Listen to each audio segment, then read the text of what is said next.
যত সব ঢং। বিয়ের 10 বছরেও একটা বাচ্চা দিতে পারলো না, তাকে নিয়ে আবার প্রতি বছর ন্যাকামি করে বিবাহবার্ষিকী পালন করা হয়। যে নিজেই একটা জন্ম দিতে পারে না, তাকে নিয়ে আবার ঘটা করে জন্মদিন পালন করতে রেস্টুরেন্টে খাবার আয়োজন করেছে। সেও মেয়েও বটে, গলার কাটা হয়ে আমার ছেলের গলায় বিঁধে আছে। লাজ লজ্জা থাকলে নিজে থেকেই নেমে যেত ঘাট থেকে। প্রতিমা দেবী রান্নাঘরে সম্ভবত জলখাবারের রুটি বানাতে বানাতে এই কথাগুলো বলছিলেন। তার কারণ নিজের রাগটা যথাসম্ভব বেলুন চাকি আর খুন্তির ওপর দিয়ে মেটাচ্ছিলেন। তার বলা প্রতিটা কথার সাথে সেই আওয়াজগুলো খুব তীক্ষ্ণভাবে রিয়া আর প্রিয়ব্রতর কানে আসছিল। আজও রিয়ার দিনটা চোখের জলেই শুরু হলো। সাজ অসম্পূর্ণ রেখেই শাড়িটা খুলে ফেলতে গিয়ে প্রিয়ব্রতের কাছে বাধা পেল। আমাদের বেরোতে হবে রিয়া, টেবিল বুক করা আছে, অতিথিরাও ঘণ্টাখানেকের মধ্যে আসতে শুরু করে দেবেন।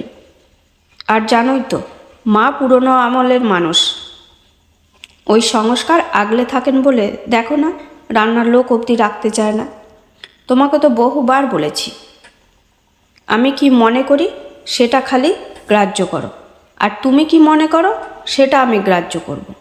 বাকি কে কি বললো কেন কানে নিচ্ছ? সব কথা কানে না নিয়ে যে থাকতে পারি না প্রিয়, চেষ্টা করি, কিন্তু কথাগুলো যে বুকে এসে লাগে। আর সত্যি তো অপরাধী আমি, বংশধর না দিতে পারলে কেই বা ভালো চোখে দেখে? দেখো না, কোনো শুভ কাজে আমাকে কেউ ডাকে না, বাজা বলে লোকে আমাকে আড়ালে।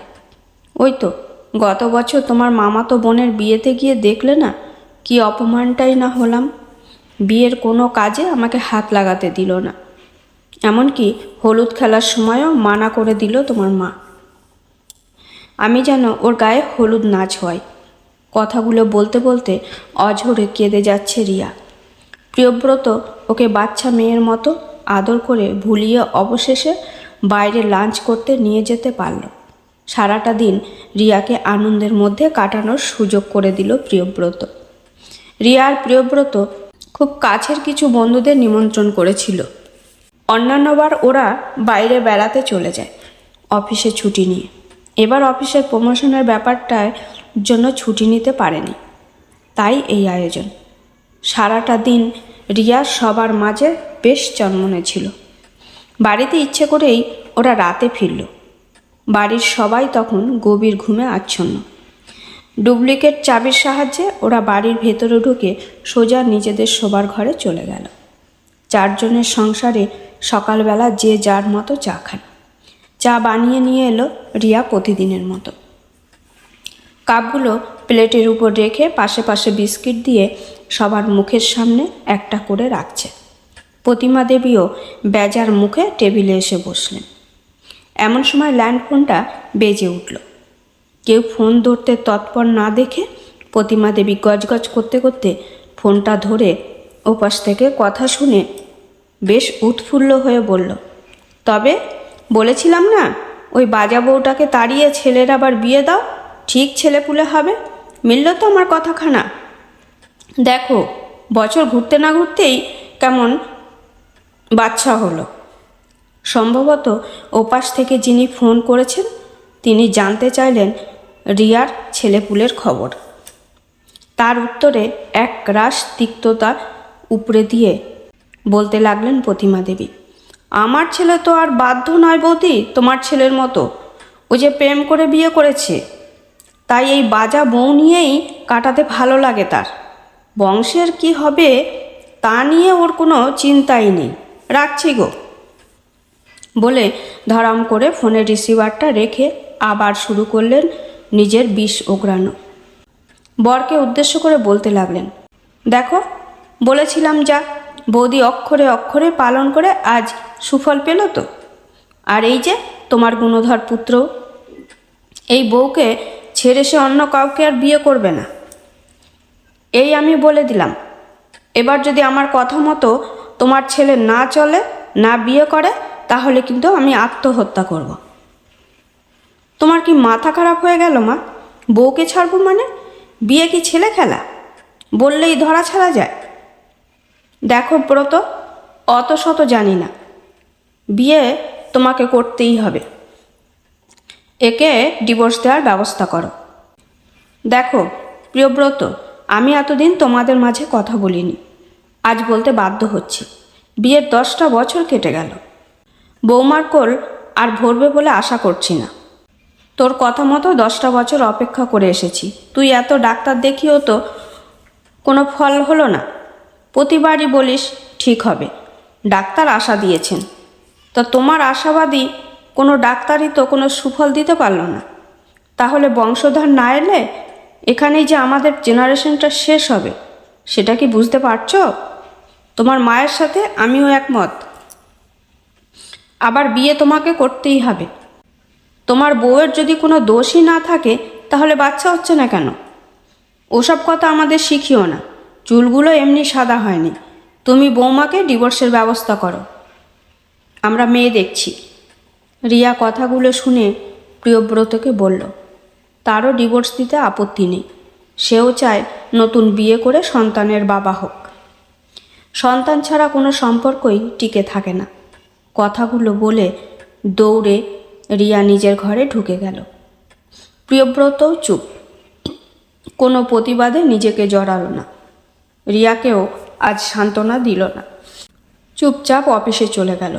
সন্ধে 7টার মধ্যে রোজ অফিস থেকে বাড়ি ফিরে যায় প্রিয়ব্রত। আজ সন্ধে গড়িয়ে রাত 9টা বাজে, তখনও প্রিয়ব্রত বাড়িতে ফেরেনি। রিয়া এর মধ্যে বেশ কয়েকবার ফোন করে ফেলেছে, রিং হয়ে কেটে গেছে। টেনশনের পাহাড় রিয়ার মাথায়, বাজে আশঙ্কাও কাজ করছে। রাগের মাথায় কিছু করে ফেলল না তো? প্রতিমা দেবী ও নিশীথবাবুও বেশ চিন্তিত। অবশেষে 10টা নাগাদ বাড়ি ফিরল প্রিয়ব্রত। আসতে দেরি হলো কেন সবাই মিলে যখন প্রশ্ন করতে লাগলো, প্রিয়ব্রত খুব শান্তভাবে সবাইকেই বলল, আসছি। সবাই একটু বসে আমার দেখানো জিনিসটা পড়ো, তারপর আমার কিছু প্রস্তাব আছে, সেটা রিয়া আর তোমাদের রাখতে হবে। কথাগুলো বলেই অফিসের ব্যাগটা হাতে করে খুব দ্রুত গতিতে নিজের ঘরে চলে গিয়ে কিছুক্ষণ পর আবার প্রিয়ব্রত ফিরে এলো হাতে একটা ফাইল নিয়ে। ফাইলটা ওর বাবার হাতে দিয়ে পড়তে বলল। পড়তে পড়তে নিশীথবাবু প্রিয়ব্রতর দিকে একবার তাকালো, তারপর পেপারটা ফিরিয়ে দিলেন প্রিয়ব্রতর হাতে। এরপর পেপারটা রিয়ার হাতে দিল পড়তে। রিয়া পড়ে কোনো প্রতিক্রিয়া না দেখিয়ে পেপারটা ফিরিয়ে দিল। পেপারটা নিয়ে এবার প্রতিমা দেবীকে দিয়ে বলল, ও তুমি তো আবার ইংরেজি পড়তে পারো না, আমি শোনাচ্ছি এতে কি লেখা আছে। এতে লেখা আছে, আমাদের যে বাচ্চা আসে না তার জন্য সম্পূর্ণ দায়ী আমি। আমার শরীরেই পুরুষত্বের অভাব, রিয়া সম্পূর্ণ সুস্থ। কথাটা প্রতিমা দেবী শুনে কি মন্তব্য করবেন ভেবে পেল না। ছেলের মাথায় হাত বুলিয়ে বলতে লাগলেন, এটা তো শরীরের ব্যাপার, হতেই পারে, এর জন্য এত ঘটা করেই লোক জানানোর দরকার কি? কেউ বলবি না এসব, বাচ্চা হচ্ছে না কেন কোনো সঠিক জবাব দিবি না কাউকে। কিন্তু মা, আমার কথা তো শেষ হয়নি। তুমি প্রতিদিন বলতে রিয়ার দোষ ওকে ছেড়ে বিয়ে করতে, কারণ বাচ্চা না হলে সমাজে মুখ দেখানো যায় না। তাও রিয়া মুখ কি করে দেখায় সেটা নাকি তুমি ভেবেই পাও না। আমার বিয়ে করতেই হবে, কারণ বাচ্চার জন্য। এবার শরীরের প্রবলেম যখন আমার জেনেই গেছো, এবার আমি রিয়াকে ডিভোর্স দিয়ে ওর অন্যত্র বিয়ে দিতে চাই। আমি এতদিন চেপেছিলাম কারণ আমি ভাবতাম ওষুধে সেরে যাবে। না, 7 বছরেও কিছু হলো না ঠিক। আজও ফাইনাল রিপোর্ট এলো। এবার আমি চাই রিয়াকে অন্যত্র বিয়ে দিতে। কথাগুলো শুনে প্রতিমা দেবী ছেলেকে এক ধমক দিয়ে বললেন, তুই থাম, মেয়ে মানুষের আবার দ্বিতীয় বিয়ে, হাসালি বাবু? স্বামীর বিপদে স্ত্রী অন্যত্র বিয়ে করে নেবে? কেন পারবে না মা? আমাকে যে প্রতিদিন বলে যেতে আর একটা বিয়ে করতে, তখন মনে হয়নি স্ত্রীর বিপদে স্বামীকে পাশে থাকতে হয়? দেখ বাবু, বংশ রক্ষার তাগিদে বলেছিলাম, না তো তোর বৌমাকে কি আমি কম ভালোবাসি? চলে যেতে বলবো? কথাগুলো বলতে কি আমার কষ্ট হতো না?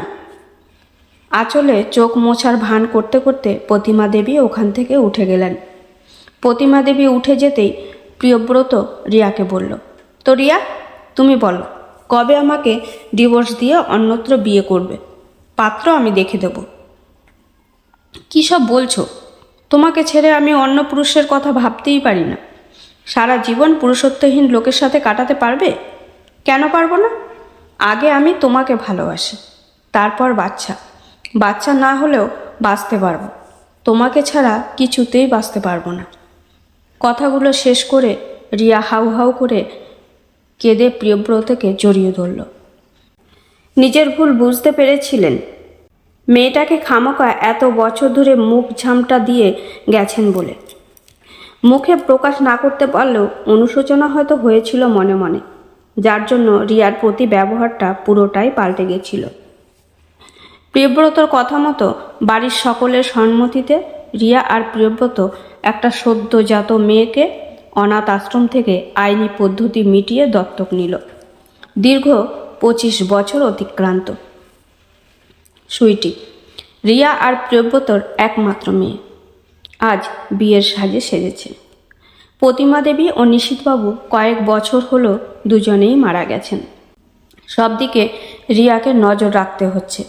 প্রিয়ব্রত নিচে বিয়ের কাজে ব্যস্ত থাকায় ক্যাটারারের ছেলেটাকে পেমেন্ট মেটানোর জন্য আলমারির চাবিটা রিয়াকে দিয়ে বললেন লকার থেকে টাকা বার করে দিতে। প্রায় 26 বছর ধরে প্রিয়ব্রত নিজের আলমারি কাউকে ধরতে দেয় না। এর কারণ রিয়া কোনোদিনও জানতে চায়নি। সকলেরই প্রাইভেট জায়গা লাগে বলেই রিয়া ধরে নিয়েছে। রিয়ার আলমারিতেও প্রিয়ব্রত কোনোদিন হাত দেয় না। রিয়াও বরের কথা মতো লকারটা খুলে টাকার ব্যাগ বের করতে গিয়ে দুটো ফাইল দেখতে পেল। একটা ফাইল চেনা, যেখানে ওর আর প্রিয়ব্রতর সেই রিপোর্টগুলো আছে। মোট 5 জন ডাক্তারের রিপোর্ট। সবটাতে একই লেখা, রিয়ার মা হতে কোনো সমস্যা নেই। আর একখানা রিপোর্টে আছে প্রিয়ব্রতর রিপোর্ট, সেখানে লেখা প্রিয়ব্রতর সমস্যার কারণেই রিয়া মা হতে পারছে না। এই সবকটা রিপোর্টের কথাই রিয়ার জানা, কিন্তু আর একটা ফাইলে কি আছে? কৌতূহলবশত রিয়া ফাইলটা খুলে দেখল। ওর নামের প্রতিটা রিপোর্টে লেখা রিয়ার মা হওয়াতে সমস্যা। লাস্ট যে ডাক্তার দেখেছিলেন তার রিপোর্টে লেখা রিয়া কোনোদিনও মা হতে পারবে না। আর একটা রিপোর্ট প্রিয়ব্রতর, সেখানে পরিষ্কার লেখা প্রিয়ব্রতর কোনো সমস্যা নেই পিতৃত্বে। রিয়া আজ বুঝতে পারছে সেদিন প্রিয়ব্রত সব মিথ্যে বলেছিল রিয়াকে হারানোর ভয়ে। নিজের নামে অক্ষমতার দাগ লাগিয়েছিল। আসলে প্রিয়ব্রত সম্পূর্ণ পিতৃত্বে সক্ষম ছিল। রিয়া ঘণ্টাখানেক কেটে গেলেও নিচে নামছে না দেখে প্রিয়ব্রত বিয়ের মাঙ্গলিক কাজকর্ম সেরে ওপরে এসে দেখছে খাটে বসে রিয়া কাঁদছে, পাশে ফাইল দুটো। প্রিয়ব্রতর বুঝতে বাকি রইল না, রিয়া সত্যিটা জেনে গেছে। রিয়ার কাঁধে হাত রেখে প্রিয়ব্রত বলল, গায়ে হলুদ এসে পড়বে, মেয়েকে হলুদ মাখাবে না? কেন সেদিন নিজের ঘাড়ে পুরুষত্বহীনতার তকমায় এঁটেছিলে বলো? মিথ্যের আশ্রয় নিয়েছিলে কেন প্রিয়? দূর, এই বউকে ছেড়ে আবার কেউ বিয়ে করে নাকি? পাগল আছো? মা পুরনো খেয়ালের মানুষ ছিলেন। আমার ফল্ট না বললে সুইটিকে কোথায় পেতাম বলো তো? এই মেয়ে কি আমাদের কম সুন্দর? রক্তের হলেই যে ভালো হবে তার কি মানে আছে? আর যে মিথ্যে বললে আমার ও আমার রিয়ার ভালো হবে তা সত্যির চেয়ে খাঁটি। এই মিথ্যেতে পাপ নেই।